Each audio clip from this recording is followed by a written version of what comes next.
YouTube, man, I'm back again. Check it out. I want to hit you with a nice little video about creating wealth and not spending every dime of your dang loan on a home. Like, it makes no sense to me. I had a client that I was able to speak to today and gave him an understanding of what I believe in when it comes to building wealth, and how spending the whole amount of your loan is never good. So check out this video, man. Got it for you. Hopefully it brings some knowledge for you. If it's something good, man, hit the like button. If this is something that you enjoy, subscribe so you can see the next ones that come up. But man, stay tuned. I love what I do. I'm a realtor here in Phoenix, Arizona. I've been doing it for about 2.5 years, man. I'm going to go for a long time. I'm going to keep going strong. I want to be able to educate as many people as I can. And this is what I do. All right. So last week I talked about the VA loans and how the whole process goes, because a lot of us don't really understand how that whole process goes. But check it out. I went to an event with a buddy of mine yesterday, and at the event, the guy was saying, even with the minimum wage job, you could still get approved for a certain loan, which is very true. I'm not discounting him at all. But what he said next was, if we have to not necessarily manipulate the loan, but create the loan in a certain manner to be able to get you a higher amount. So if you want a house that bad that you got to manipulate the numbers, or something that you got to manipulate something somewhere, or hide it, or whatever the case may be, to be able to get the loan, that may not be the right time for you to get a loan. You may just want to hold off a little bit, take some time, step back, and make sure you're doing the right thing.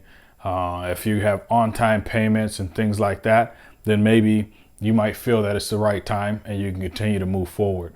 But anyway, you're going to get an approval process. Okay. So that's the first thing that you're going to do when you come to the lender, is get an approval process. Once you fill out all that paperwork, they're going to ask a whole lot of questions. You got to fill it out, get it back to them. They're going to give you an amount that you're qualified for. Once you find out what you're qualified for, that's when you come to me, the realtor. Can't see it all, it says realtor, but you come to me, the realtor, and then we go search for houses. So during the search for houses, I get your pre-qualification. Let's just say, we're just doing a random number now. Let's just say you're pre-qualified for $350,000 in Phoenix, Arizona, or in the surrounding areas. That's a pretty nice house for you. $350,000 will get you in a good amount of homes. Okay, so you have a good selection of pre-built and then new builds, so you can go on either side depending on what you want. But whenever I have a client that says, hey Darrell, I'm approved for 350, let's look at 325 to 350. Let's look at that range. The first thing I do is say, okay, I'll look that up for you, and I'll send it to them. Once they say they want to start scheduling some of the homes, in my head, I've already played out that 350 is really going to be high, because you still have to come in with closing costs for some people. You still have to pay a down payment for some people. Maybe the earnest deposit, or the it's an earnest or like a security kind of check. Maybe that to the seller is not enough. So maybe you offered $1,000. Maybe they need more than $1,000. They may ask for $2,500 or $3,000 or $5,000. So it's up to the buyer to go up to that. But I'm really saying that because you got to have money free to be able to do these things. So if you sit here and you max out your whole 350, your 350 is saying that this is the most you can pay, and you're 100% just walking into a $350,000 home. Like, you didn't even take the chance to try to entertain any of these other homes to see if they fit what you want.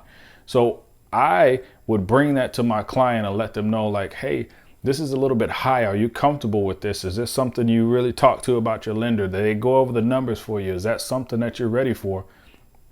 Some people, though, because again, it says Phoenix, Arizona, some people may be paying $1,500 a month for a home. If you're paying that much for a home and your mortgage is like $1,400, this may be okay for you. But you got to also remember the other expenses that come into fixing a home are all on you now. All right. So for all of you new realtors, I would definitely throw a little caution out there, but it's all on your choice. You don't have to do what I say. You don't have to follow my guidelines or any of that. But I have felt really good being able to tell my clients that, hey, this needs to be something that you need to make sure you're comfortable with. Crunch the numbers as we go through and look at these homes. Look at this home, look at this home, and look at this home. Crunch the numbers on each home. Actually bring that number over to your lender. I typically, if you're going to put in an offer, I send it to your lender already. But crunch it with your lender on your own. Crunch it at home on your own. Go on one of these websites, the mortgage calculators, and actually crunch those numbers to see how much you're going to pay every month. Factor in how much it is for electricity. You can actually go online and look up some of those things. If it's APS or SRP, you can look up what is the water for the area. You can look up if it's a new build, what are the energy efficient things in the home. There's all kinds of stuff that you can look up, but there's items that you probably want to look up just to make sure you're making the best choice for yourself. I don't want to see somebody today and then I sell you a home and then a year later you got to come back to me or go to somebody else because you're about to foreclose. I don't want to get into that kind of situation unless you're looking for an investment. Then we're going to look at things different. But the majority of the homes that I'm selling this is your home and this is where you're going to live. This is your primary resident. So with that being said, try to make sure you're a good steward with all of your clients. Make sure that they're comfortable. Don't say this is out of your reach, because that is not what we do. We don't know what's out of their reach and what's within their reach. But just make sure you know, hey, you should be comfortable with whatever payment we're going to come up with at the end of this whole deal. So I'm going to put in the offer for you. Hopefully we can get the price down. Sometimes you can do that, sometimes you can't. But if we're at the top of your 350 market, you got to remember your payments are going to stay this high and they're not going to come down unless you have a chance to refinance. If we start down at like 280, you got to know now 280 to 350, there's a huge margin. So if you got to do any kind of upgrades, you have a lot of things that you can do within here because your payments are at a lower rate than it was when it was at 350. So just as a realtor, just know you might get more sales just by being honest with people. This is just my own experience. Some other individuals let the lender deal with that. I just, I like to just get involved when the client is somebody that is just jumping out there and saying, let's do 325 to 350 right off the bat. Maybe they know what they want, but I'll usually fill them out once they start picking homes and things like that. They'll usually pick something 325, maybe find something 330, 350. At that point, I know, okay, let me show them these homes and then we'll have a conversation if it ends up coming up later. If they're looking at only 345 and 350, then I know, let me just bring this up to them, make sure you guys are comfortable, happy with the payments. We continue on. I don't bother with it out there.